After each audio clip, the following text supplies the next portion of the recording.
बहुत ही संघर्षपूर्ण जीवन जी के, लड़ाई लड़के, अपनी मेहनत करके मुश्किल से यहाँ तक ये पहुँचे हैं। मैंने 11th थोड़ा बहुत करा था, फिर एक्सीडेंटली मेरे मदर की डेथ हो गई थी ड्यू टू पैंक्रियाटिक कैंसर। फिर उसके बाद से फ्लो टूट गया था। पिताजी इनके टेम्पो चलाते हैं, बताइए वहाँ से पिताजी के स्ट्रगल को इन्होंने सक्सेसफुल किया। पिताजी को भी आज इनके ऊपर गर्व हो रहा है। प्रैक्टिस ज़्यादा इफेक्टिव होती है। और बचपन से क्लास में कभी फर्स्ट नहीं आते थे आप? क्या आते थे? एवरेज से भी थोड़ा लो ही समझें। अब देखिए इसका शेड्यूल सुनिए, सुबह 8 बजे से रात 11-12 बजे तक सिर्फ पढ़ाई कर रहा है। तो कोई शेड्यूल नहीं है ऐसा कि इतने देर ये करेंगे वो करेंगे। सुबह 8 बजे बैठे तो रात के 12 बजे तक सिर्फ पढ़ाई हुई। तो देखिए कुणाल भैया आप लोग से मिलने आए हैं। इनका नाम कुणाल साहू है। 1.2 एंड दोनों का एक्सेस मिल गया था कि दोनों खरीदना पड़ा था? नहीं, दोनों का एक्सेस मिल गया था। तो प्रयास 1.0 और 2.0 से पढ़े हैं और अभी आईआईटी दिल्ली में पहुंच गए हैं। और इनका जनरल रैंक है AIR कितना है आपका? 7409 और कैटेगरी OBC लगी होगी। OBC कैटेगरी लग गई। संपूर्ण तरह से ऑनलाइन इन्होंने तैयारी की है, पूरी ऑनलाइन प्रिपरेशन की है। इसके पूर्व ये अर्जुना बैच में भी थे और उसके बाद क्लास 12th में लक्ष्य में भी थे, लक्ष्य JEE में थे। 11th में इन्होंने इतने अच्छे से तैयारी नहीं की थी, 12th से पढ़ाई की थी। बाकी कहानी ये बताएंगे। आप थोड़ी सी अपनी कहानी बताइए इनको।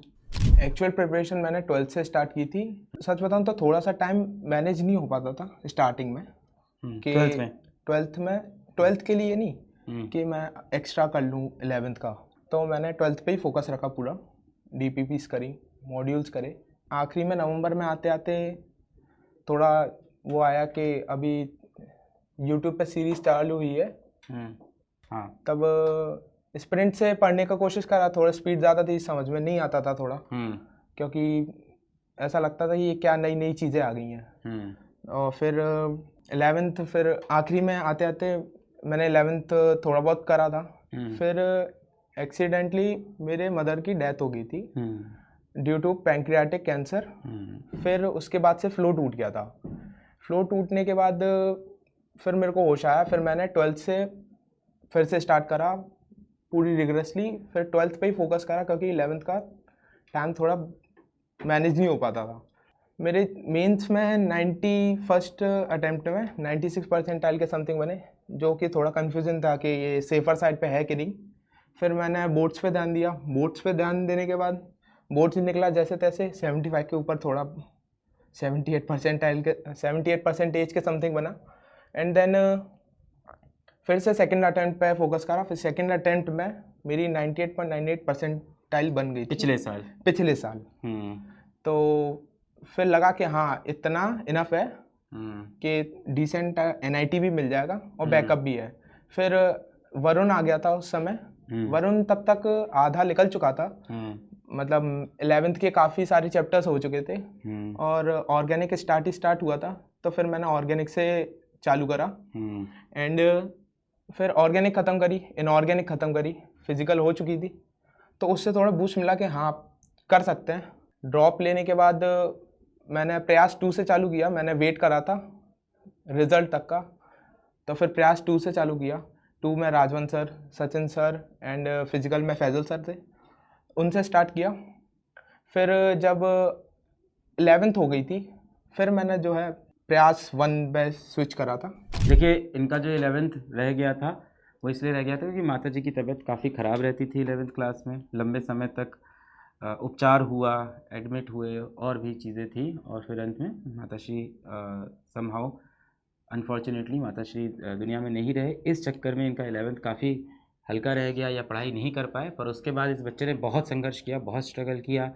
पूरे 12th में IIT की तैयारी की, सीरियसली की। पहले अटेम्प्ट में IIT के अंदर 16,000 रैंक लाया।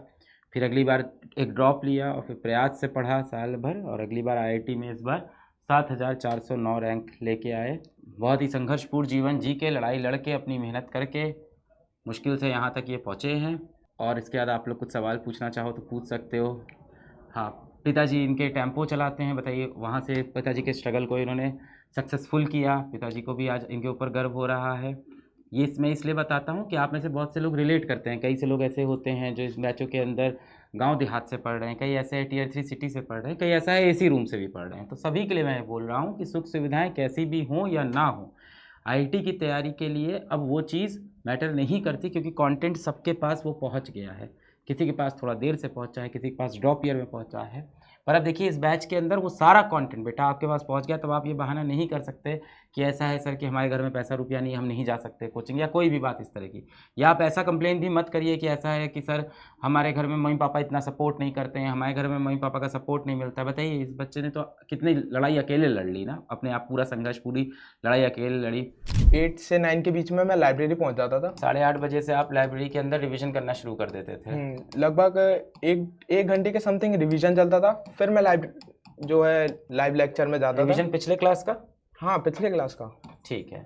फिर उसके बाद मैं लाइव क्लास में जाता था, वो लाइव क्लास तो आगे बढ़ जाती थी। हाँ, वो स्पीड करके। हाँ, ये मैंने काफ़ी बच्चों का सुना है कि लाइव क्लास आधा एक घंटे बाद ज्वाइन करता था, क्लास आगे निकल जाती थी। हाँ। फिर मैं स्पीड अप करके क्लास के अंत तक आते जाते कोशिश करता था पकड़ लूँ क्लास को। हाँ। 5 PM तक आपकी सारी क्लासेस फिनिश। आप अपनी स्पीड पे क्लास फिनिश करते थे? हाँ, मैं अपनी स्पीड पे क्लास फिनिश करता था। तो ऑनलाइन आपकी क्लास प्रयास की सारी खत्म हो गई, अब क्या होगा? अब प्रैक्टिस चालू होती थी। अभी भी लाइब्रेरी में हो आप? हाँ, अभी भी लाइब्रेरी में। इनकी पूरी कहानी में इनके ताऊ जी का बड़ा सपोर्ट रहा, कज़न भैया हैं, भैया का नाम क्या है? नहीं, भैया तो रियल है। भैया आपके रियल है। हाँ। उनका बड़ा सपोर्ट रहा। हाँ। इन लोग ने बहुत सपोर्ट किया इनका। फिर खाना आ गया, हाफ आवर ब्रेक, हाँ वापस आते हैं आप? खाना मैं बहुत जल्दी स्पीड में मतलब खा ही लेता था, 10 मिनट लगभग। 10 मिनट में? हाँ, 10 मिनट के समथिंग इतना। सारे लोग ज़्यादा खाते हैं वैसे? हाँ, इतना ही लगभग जाता है लड़के।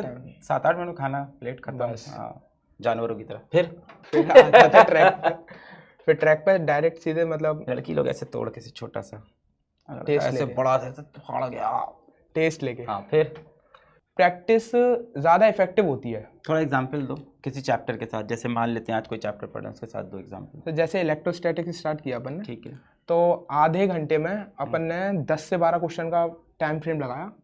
तो ये थोड़ा प्रेशर ज़्यादा रहता है कि आधा घंटा है, अगर अपन ने टाइम फ्रेम बढ़ा दिया, जैसे 1.5 घंटा 2 घंटा कर दिया, क्वेश्चन भी बढ़ा दिए, लेट सपोज 30 कर दिए 2 घंटे के लिए, एंड 2 घंटे में फिर वो क्वेश्चन कम ही हो पाते हैं, थोड़ा लेजी हो जाते हैं। तो वो क्वेश्चन एक ही सब्जेक्ट का होता है 2 घंटे में। PYQ homework. पीवाईक्यूज बहुत ज़रूरी है, क्योंकि सर बीच बीच में दे भी देते थे क्लास में, लेकिन एक बार चैप्टर खत्म होने के बाद पीवाईक्यूज टाइम फ्रेम में बहुत ज़रूरी है, बहुत इंपॉर्टेंट है भाई, बहुत ज़रूरी है, क्योंकि वो प्रेशर आपको उसी दिन पता पड़ेगा। और बचपन से क्लास में कभी फर्स्ट नहीं आते थे आप? क्या आते थे?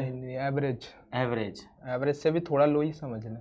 एवरेज से लो थे? हाँ। तो एवरेज से लो बच्चा कैसे आईआईटी निकाल सकता है, कैसे 7000 रैंक ला सकता है? क्योंकि हमें से ज़्यादा लोग आपसे रिलेट करते हैं। हम मतलब हमारे जैसे लोग या हमारे जैसे बच्चे जो जैसे हम हैं आज, मतलब थे जैसे हम बचपन में, और जैसे ये बच्चे, हम सब ऐसे बच्चों से ज़्यादा रिलेट कर पाते हैं जो एवरेज हो या बिलो एवरेज हो, और उसके बाद आईआईटी निकाले, ना कि उससे जिसकी आईआईटी के अंदर मान लो 100 रैंक आई है, 200 रैंक आई है। भाई वो तो 9th क्लास से आईआईटी की तैयारी कर रहा है, पढ़ने में हमेशा से अच्छा था।